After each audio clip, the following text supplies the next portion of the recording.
I think the only reason I think that's a slightly bit different is because that particular relationship was kind of like a gay iconic relationship almost. I don't know, maybe Gav would be able to talk to it better. It was a boy. But It was between a 13-year-old boy and a man yeah, in his early I 30s, I remember. think. Yeah, But then, the only thing I would say is in that particular instance, it was like it was a very big sort of gay man trope, almost, which it shouldn't be. But as I say, I think that it should have been taken a lot more seriously, in the first place.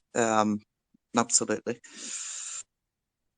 I'd say how many gay men had it and knew about it, knew exactly what it was, and was quite happy to wear it anyway because they didn't give a shit what everybody else thought. So let's be clear, every single gay man who's been anywhere near gay culture or been to the club scene or, existed since the 1950s is very well aware of the cultural trope and the truth that a lot of gay men fetishize youth and fetishize immaturity and want to be, there's no polite way to put it, a daddy figure to younger gay men and get off on the kind of hero worship and the power and influence that that gives them. And that feeds right into the whole NAMBLA thing, the whole paedophile information exchange. There is not a single gay man on the planet that isn't aware of that. There is no such thing about gay naivety of the trope of the attractiveness of young boys and the seduction of young boys. Thank you, Gavin. And I really wanted you to say that. I'm very honest about my motivations in this. Yeah, and I appreciate that. I really do. I think one of the things a lot of women have lost sight of that Gary and actually Dennis Kavanagh, whom I do disagree with on some things, but on the reality of male sexuality in teenage boys and male sexuality generally. I think straight women sort of like perhaps they get a good guy and they tame him to some degree, and they forget what it can be like, what men can be like out there in the wild that haven't kind of been tamed, and they forget that a lot of these guys, can be relentlessly predatory every fucking weekend or week in, week out. I think a lot of it comes down to role models, though. There aren't. There seems to be like a couple of different narratives that play out, especially for men. They're not allowed to be emotional. They're not allowed to be this. They're not allowed to be that. And I think sometimes it is really a difficult path. And I'm not saying women don't have a difficult path when you look at the statistics of domestic violence and who gets killed and being safe to walk around the streets and stuff like that. But I do think when you look at media and you look at even just social media and you look at the behaviour of how, actually groups of men behave, they're not really role models.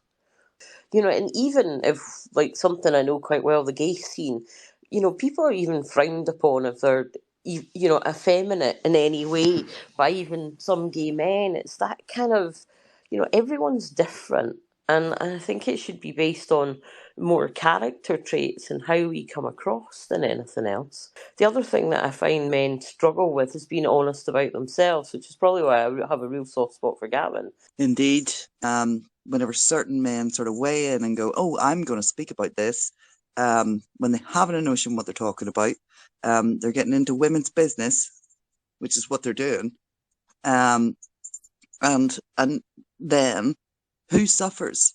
It's the young women who suffer, in particular, or the vulnerable women who suffer in particular. And this is one of the things that I really want to get away from. This is about this guy rocking up in a blue velvet dress, and his rugby socks and his trainers, just as a complete signifier as to fuck you guys. I know I'm going to cause an issue here. He doesn't care that any other person or organization gets involved, and I'm not advocating for the organization either. I've seen several problems with it. But at the same time, that's a man getting into the middle of it and going, "Hey, look at me. Now I know all the feminists are going to go mad.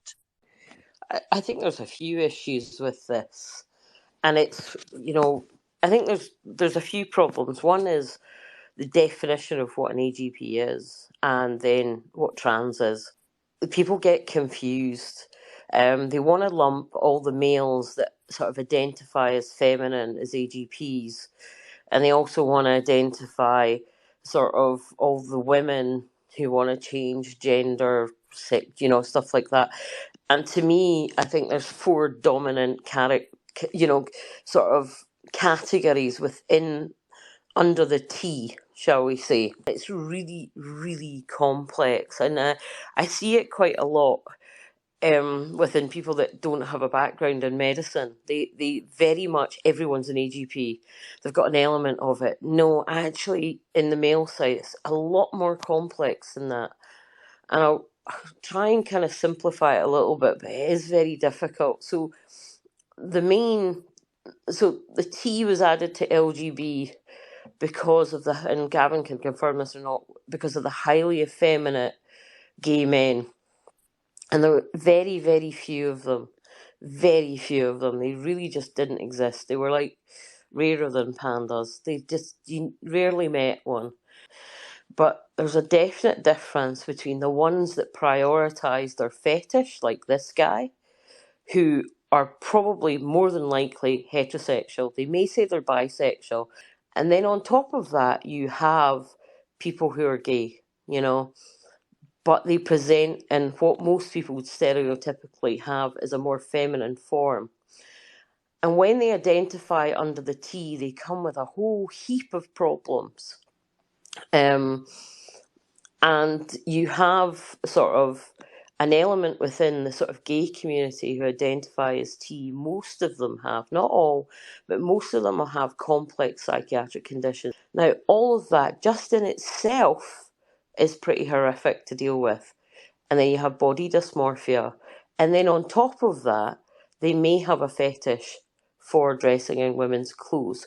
But it's not the priority. It's not the main focus in amongst all of this. Yeah? And there's a difference. And that, I think people get confused with it. And it is very complex. And people are like, they're all AGPs, all the men. No, they're not. But I do feel that even the way the trans is coming across, even the women are now kind of being labelled in with some of this as a fetish as well. It's not. And the women are coming to two brackets. You have people who are heterosexual, who are self-harmers, and then you have people who don't want to identify as lesbians.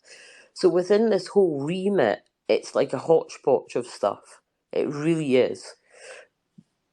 But that AGP, to me, comes across as predominantly a fetishist. And that's when I say we should take that out of the the Equality Act, because that's elective cosmetic surgery if they're having it. And that all you're doing is protecting people with a fetish.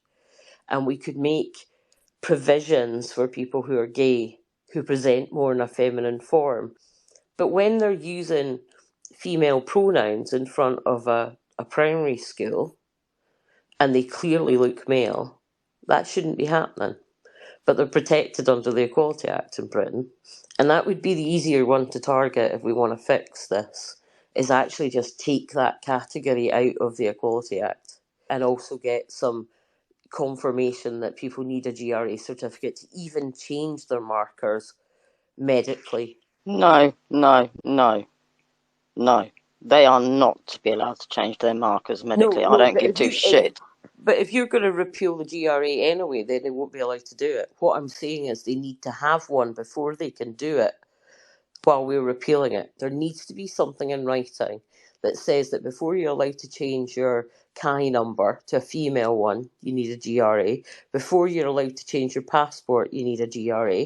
Before you're allowed to change your driver's license, you need a GRA.